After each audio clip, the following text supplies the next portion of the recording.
guys, this happened. Ottawa, Canada. Police officer arrives on the scene at a McDonald's. There's a drugged, drunk, belligerent, passed out, but not really guy near the McDonald's outside. The officer arrives on the scene. The first officer by himself gets the guy, wakes him up, kind of dealing with him. The guy reacts violently, throws the officer down, catches him in a perfectly locked out armbar, and has him locked. When the firefighters, who were also kind of second on the scene, showed up, they saw this happening. The fight's happening, the guy's getting his arms stretched. Huge concern. Firefighters come there, and for a reason that we don't know, and we weren't there, so we don't know the specifics, but they did not at that moment intervene to help the officer. This is the report. And this incident as a whole concerns us greatly. First and foremost, the fact that MMA is landing, Jiu-Jitsu, techniques of self-defense of great effectiveness are landing in the hands of everybody in the whole world. Everyone. Including people who are irresponsible, who are going to make bad decisions, who are drug addicts and everything you can name. The fastest growing sport does not come at an expense, at a cost to society. And the cost is people who probably shouldn't have these techniques in their arsenal have them, and they're using them, and they're learning them. So this guy had years of MMA experience, it was later revealed, and caught the officer in an armbar.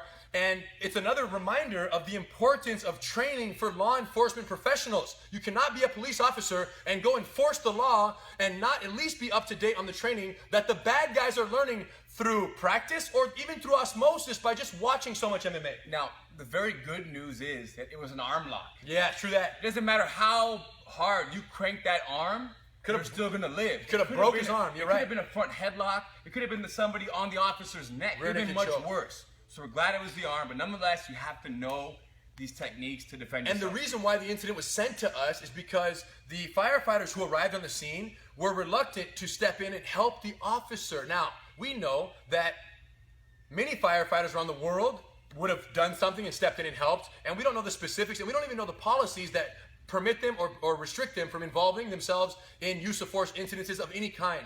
But it got us thinking how not just police officers, but first responders, paramedics, right, firefighters, these people who arrive on scene, what if the firefighters got there first and the officer was there later? What about if this were to happen, what would they do in this situation if the guy attacked a firefighter who was trying to medically help the guy who was passed out on the floor near McDonald's? And quite often it is that way. The first responder is the first responder. Is there before the police officer at some point. So the question is, firefighters are not provided traditionally with training to defend themselves against potential threats.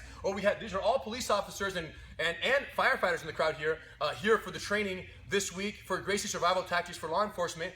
And one of them was saying that at some point people use heroin. They're in the ambulance on the way to the hospital, and the medication they provide to bring them out of the high or the unconsciousness sometimes causes the subject to, what was the name of the thing? Narcan.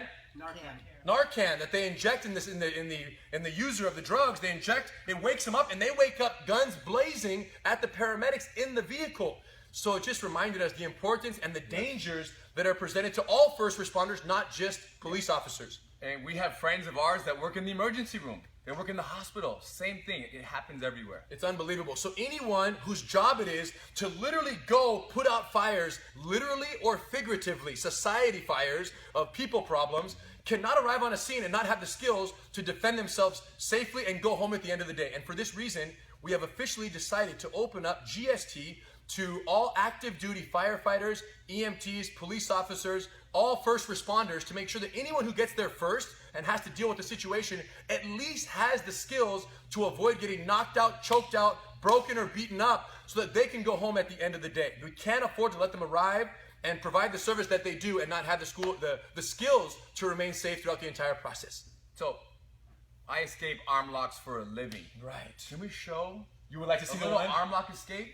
They would like that. Yeah, I think so. Okay. It doesn't hurt. So here's the deal. So the guy caught this, the MMA fighter in Canada caught the officer, had him locked out right here. Now there's two phases. If you can lock early and grab your hand, it will be much better for Hito, right? It'll be much safer, right? Once it gets locked out, it's pretty bad. And you can't grab your hand if you don't even recognize what's happening. That's true. You cannot defend against that which you do not understand. And these officers behind us right here who learned this week what an armbar is. Half of them have never trained before in their lives, brand new.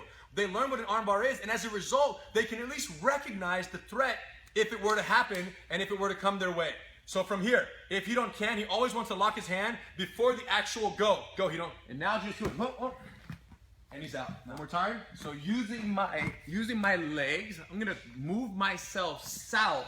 At the same time, my hands are gonna knock his knee north, push his knee north. Now my head is free. Once my head is free, he can no longer keep me pinned, because arm locks are about control. He controls my body and hyperextends the elbow. But once the head is free, I'm free to go, and now I'm on top.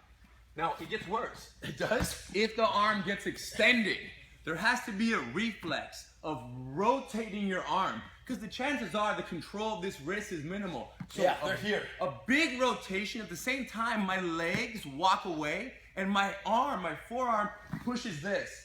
And you see how when I move, arm lock my arm. The angle is locked. His elbow bends organically this way. You see that? The elbow is locked. Because look at my angle to Hito. Now we're north and south, we're parallel. Arm bars are a perpendicular operation. So when Hito goes from perpendicular to parallel, I no longer have a breaking angle, and at least he can hang on here until backup arrives and someone can help him with this situation. You should be able to wiggle your way out from there. Once that angle is lost, the whole thing falls apart and you're home free. That's the bottom line, you guys. Everyone who responds first has to have the skills of self-defense. GST, Gracie Survival Tactics, courses all over the world. Every year, all year. The next courses in 2018 are Louisville, Kentucky, Livingston County, Michigan, and Pittsburgh, Pennsylvania this year. And then next year we got the full gamut. You guys check it out. EMTs, firefighters, police officers, you're all invited. And it's gonna go down, you guys. So if you're not sure whether you should do it, let's just ask of the honest opinion of these new 2018 GST graduates right here. You guys, what'd you think? Yes or no? Yeah!